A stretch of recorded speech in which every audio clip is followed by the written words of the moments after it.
Bismillahirrahmanirrahim. Assalamualaikum warahmatullahi wabarakatuh. Alhamdulillahi rabbil alamin.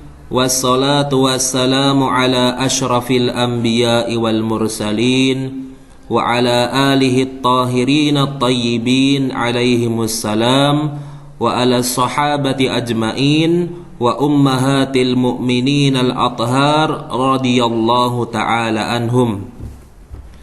Baik anak-anak sekalian, pada kesempatan kali ini Pak Fikri akan menyampaikan materi kajian kitab yang sedianya kita lakukan melalui Google Meet. Akan tetapi karena ada kendala sinyal sehingga ditakutkan penjelasannya terputus-putus, maka materi ini Pak Fikri sampaikan melalui audio rekaman yang Pak Fikri upload di YouTube, sehingga nanti bisa memudahkan anak-anak untuk melihat video itu secara berulang-ulang dan memahami dengan benar apa yang Pak Fikri sampaikan dalam materi kali ini. Baik anak-anak sekalian, karena kita melakukan kajian kitab ini, salah satu tujuan yang paling penting adalah untuk belajar bersama, mendalami adab dalam menuntut ilmu. Jadi kitab yang kita pilih ini, yang sudah ditentukan oleh sekolah, adalah suatu kitab karya ulama Nusantara yang membahas tentang adab-adab dalam menuntut ilmu. Ustadz, mengapa kok kita selalu belajar adab sejak kelas 7? Karena mempelajari adab itu tidak cukup sekali dua kali, harus diulang-ulangi baik secara teori dan prakteknya di lapangan, sehingga kita menjadi terbiasa untuk memiliki adab yang baik di berbagai situasi. Kemudian kenapa kok memilih kitab ini? Kitab ini adalah salah satu kitab yang membahas tentang adab dan terbaik, dan ditulis oleh ulama Nusantara yang sudah menjadi pahlawan nasional kita, yaitu Kiai Haji Hasyim Asy'ari. Pada materi kali ini Pak Fikri akan mengenalkan kepada kalian judul dari kitab ini. Mungkin ada beberapa dari anak-anak yang belum terbiasa dalam kajian kitab, atau bahkan ada yang belum pernah sama sekali ngaji kitab berbahasa Arab, kemudian diterjemahkan, kita pahami makna yang terkandung di dalamnya. Baik, Pak Fikri mulai saja supaya nanti kalian bisa mengalami langsung bagaimana pembelajaran kitab ini. Pertama, judul dari kitab ini, tolong disimak baik-baik, diingat benar-benar. Judul kitabnya adalah Adabul Alim wal Muta'allim Fima yahtaju ilaihil muta'allim fi ahwali ta'allumihi wa ma yutawaqqafu alaihil mu'allim fi maqamati ta'limihi. Yang buku bahasa Arab di perpus itu masih ada. Baik, Pak Fikri ulangi. Judulnya adalah Adabul Alim wal Muta'allim. Panjang sekali judulnya Pak Fikri. Ya, biasanya kitab-kitab yang berbahasa Arab itu judulnya panjang, tapi diingat atau disebut dengan awalannya saja. Adabul Alim wal Muta'allim. Jadi kitab yang kita pelajari ini adalah kitab Adabul Alim wal Muta'allim. Artinya apa judulnya itu? Adab itu adab-adab. Al-alim orang yang alim, orang yang berilmu. Wal muta'allim juga orang yang sedang menuntut ilmu. Jadi buku ini, kitab ini berisi tentang kumpulan adab-adab yang harus diperhatikan oleh orang alim. Kalau dalam dunia pendidikan sekarang berarti guru atau ustadz, dan al-muta'allim, orang yang sedang belajar, berarti murid, siswa, santri. Baik, langsung kita masuk kepada bagian awal dari kitab ini, yaitu at-ta'rif bil muallif. At-ta'rif bil muallif itu artinya pengenalan tentang penulis kitab ini. Jadi kita harus mengenal dulu Kiai Hasyim Asy'ari itu siapa, gitu ya. Baik. Ismuhu wa nasabuhu. Bagian pertama ini ismuhu wa nasabuhu, nama dan nasabnya. Huwa Muhammad Hasyim bin Asy'ari. Nama beliau lengkapnya Muhammad Hasyim bin Asy'ari. Diingat-ingat, Muhammad Hasyim bin Asy'ari bin Abdul Wahid bin Abdul Halim al-Mulaqqab bi Pangeran Benowo.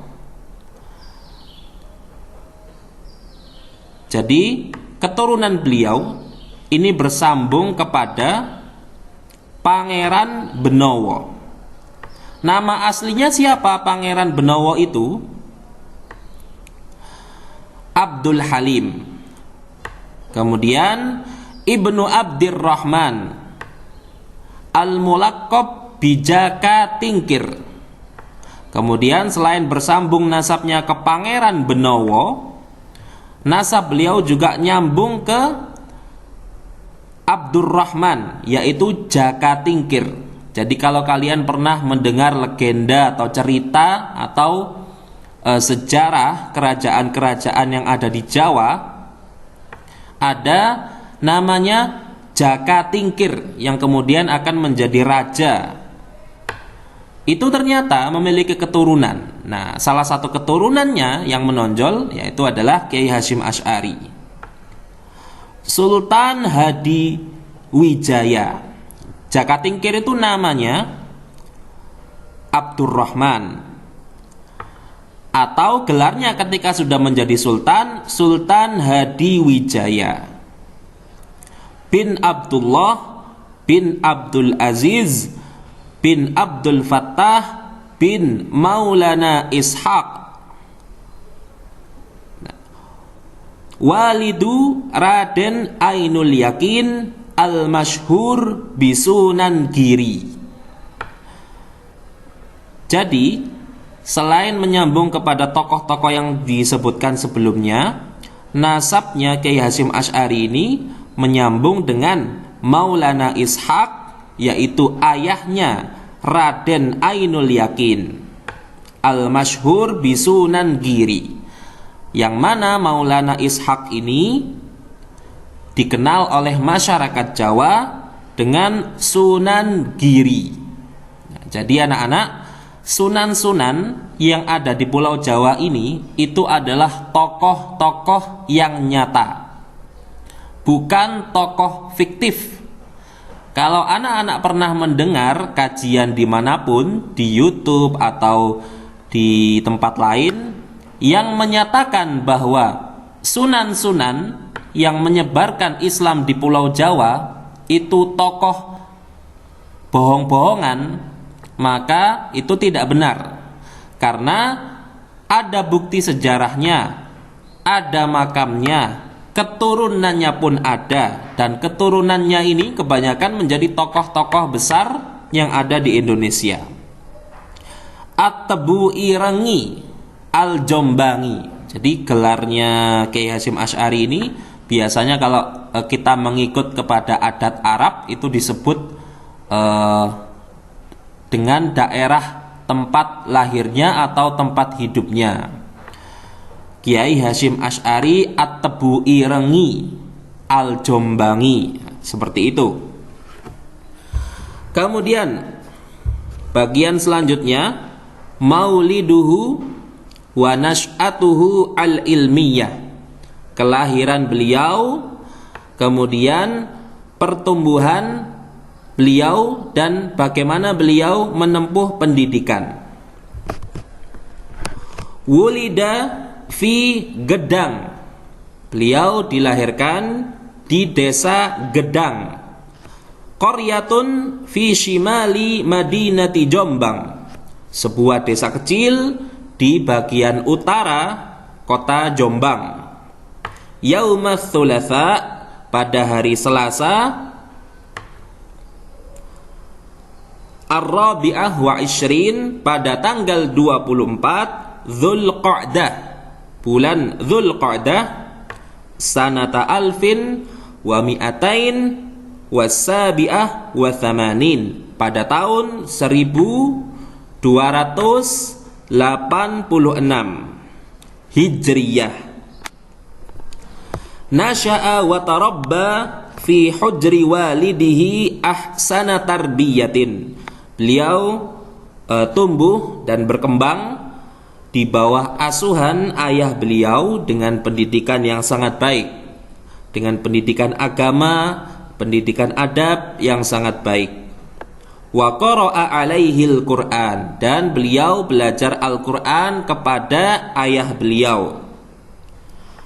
Wa jumlatan minal kutubid diniyah, dan beberapa kitab-kitab keagamaan. Ila an kamula rusyduhu, sehingga sampai beliau baligh. Kemudian ketika sudah baligh dan dewasa, thumma rahala fi talabil ilmi, kemudian beliau pergi dari rumah untuk menuntut ilmu. Ila ashharil ma'ahidil islamiyah, ke pondok-pondok besar fi biladi Jawa, yang ada di Jawa. Minha, di antaranya Ma'had Siwalan fi Sidoarjo, pondok Siwalan yang ada di Sidoarjo. Wa Ma'had Langitan bi Tuban, kemudian pondok pesantren Langitan di Tuban. Tsumma intaqala ila Ma'had Bangkalan, kemudian beliau juga pindah menuntut ilmu ke pondok pesantren yang ada di Bangkalan, fi Jazirati Madura, yang ada di Pulau Madura.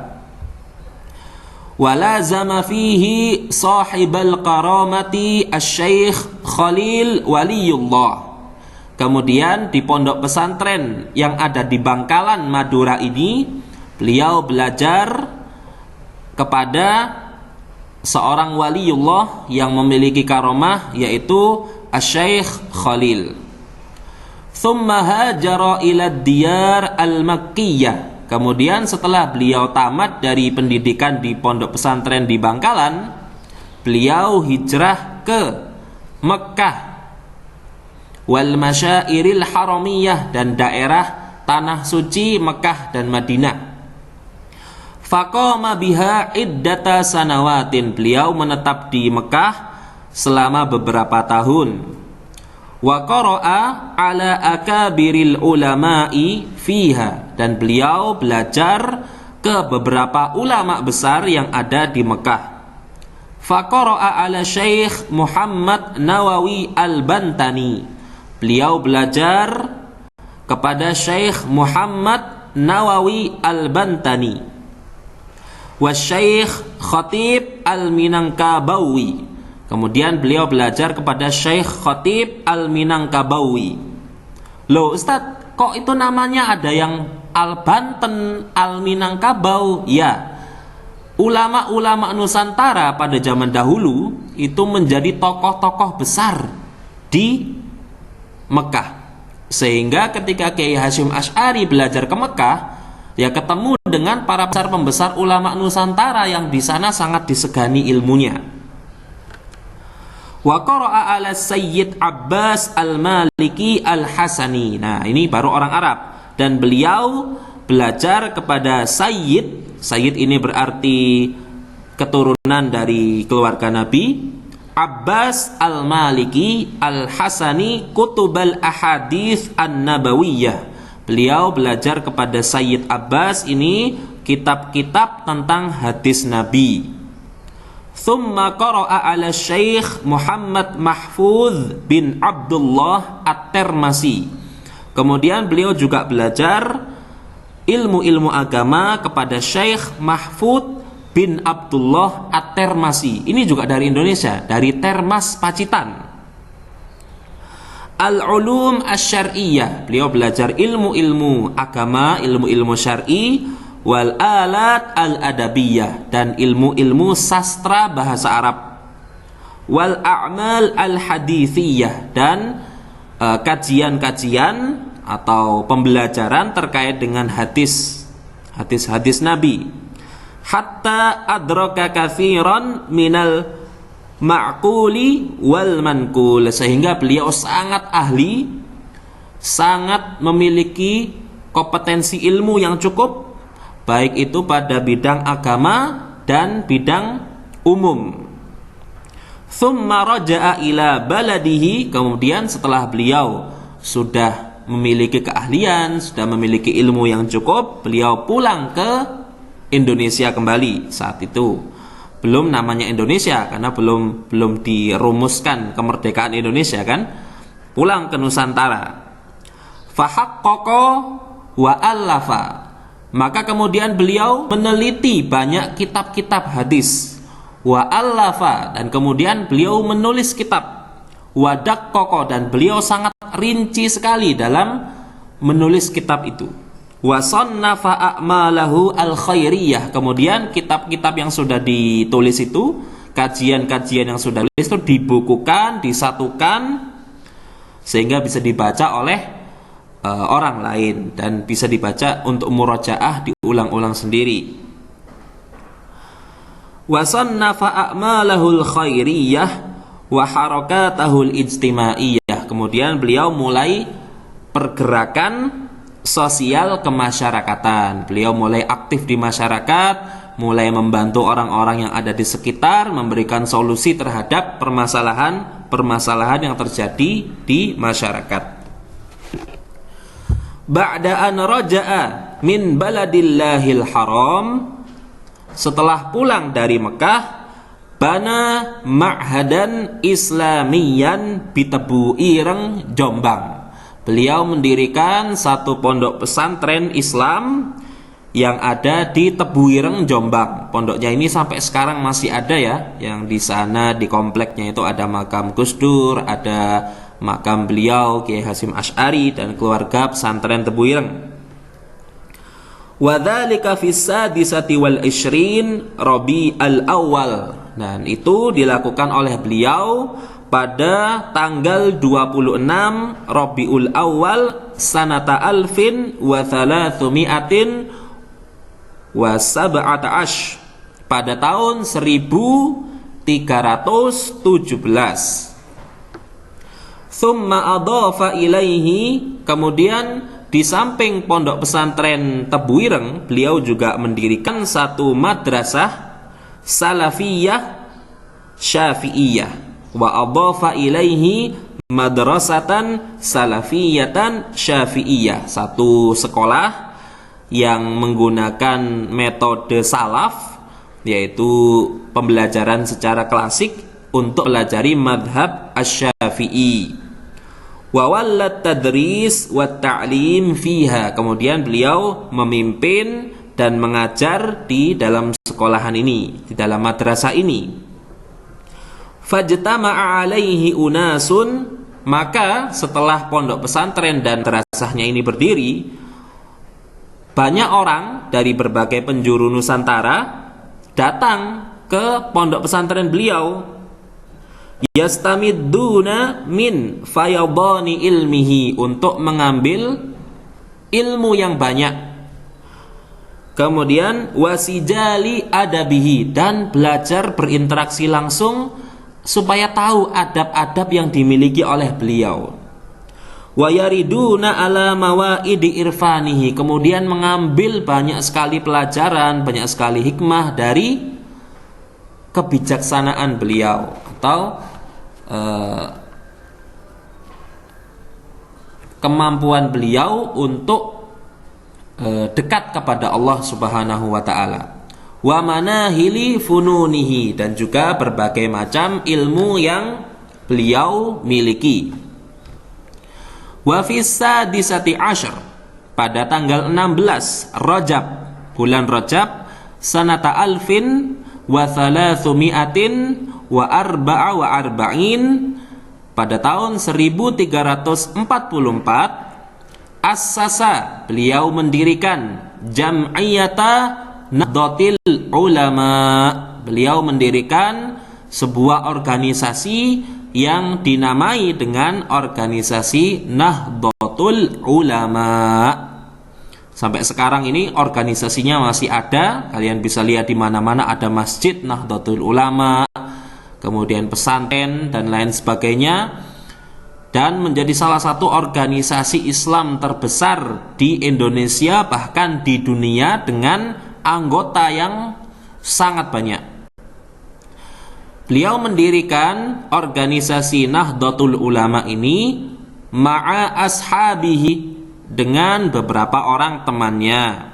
Minhum, diantaranya Asy-Syaikh Abdul Wahhab Hasbullah, Syekh Abdul Wahhab Hasbullah, wa Syekh Bisri Shansuri, dan Syekh Bisri Sansuri, wa ghairihima min akabiri ulama Jawa, dan beberapa orang lain dari para ulama-ulama besar di Pulau Jawa. Nama-nama yang barusan Pak Fikri sebut ini, itu semuanya pahlawan nasional Indonesia. Ya, coba ya anak-anak. Wa hadhil jam'iyah, dan organisasi ini, jam'iyatun diniyatun ijtimaiyatun, adalah sebuah organisasi keagamaan dan organisasi sosial. Jadi organisasi NU ini atau Nahdlatul Ulama ini adalah organisasi yang bergerak di bidang keagamaan dan di bidang sosial.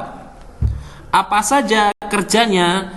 Tahussul muslimin ala ayyatamassaku bil kitabi was sunnah, yang mengajarkan kepada kaum muslimin agar mereka berpegang teguh dengan Alkitab was sunnah. Wa yajtanibuna dhalalah, dan menjauhi kesesatan, kemaksiatan, wal bid'ah, dan juga bid'ah. Wa tuharriduhum 'alal jihadi li'ala'i kalimatillah, dan juga menganjurkan kepada kaum muslimin yang ada di Indonesia ini untuk melakukan jihad fi sabilillah, utamanya yaitu melawan penjajah yang saat itu menjajah Indonesia.